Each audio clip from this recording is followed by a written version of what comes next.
we often talked about when we were first getting started was where we were going to go, how big we were going to be, and so forth and so on. We ended up being in a little cubby hole with people on top of people, and we only had like, I think, 89 students or something to that effect. What year was that?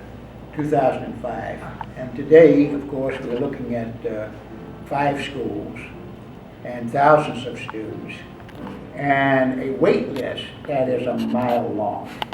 And this in and of itself tells you of the importance for us to expand, because we've got thousands of people that are signing on with no hope of going to a school where their kids can maximize their potential.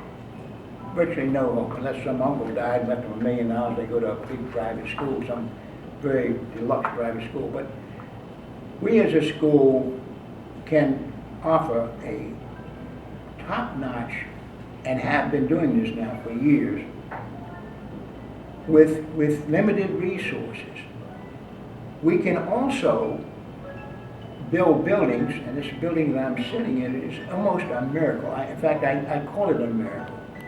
We were able to buy a piece of raw land and then negotiate the funding through a bond company, and then line up the architect who was capable of designing an 80,000 square foot building, state of the art, and then finding a contractor who could pull this off and do it all within the time frame.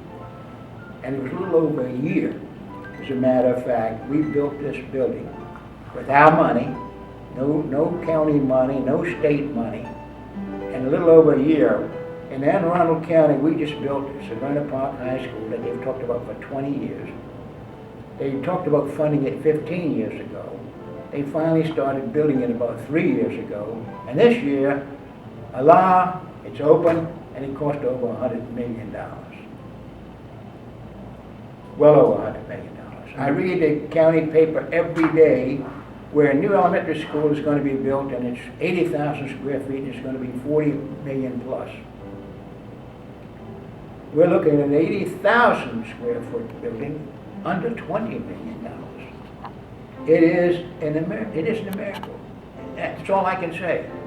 No one else is close to doing this.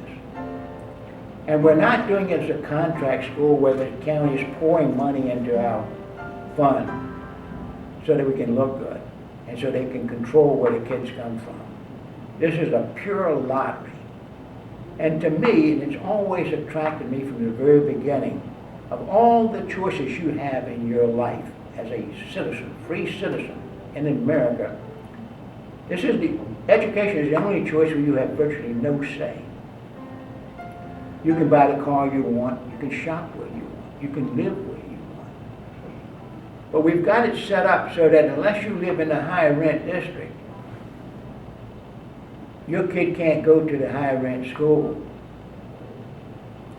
And your kid can't get as good an education if he has to go to a school in a low income neighborhood.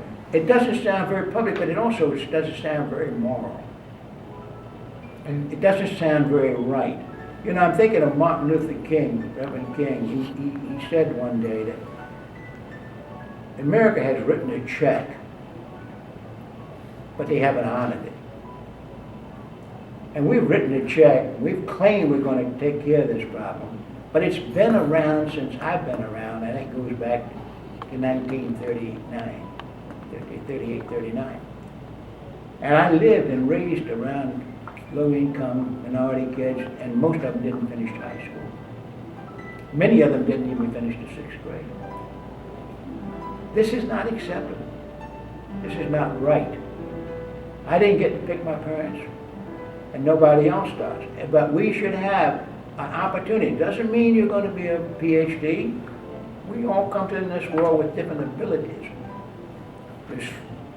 There's a certainty that unless you're 6'5" or 6", you're probably not going to play on the NBA teams. Okay, we understand that. But on the other hand, I cannot accept the fact that because of your parents and where they live and what they do, you are not allowed to have a chance to maximize your potential. I just think it's wrong.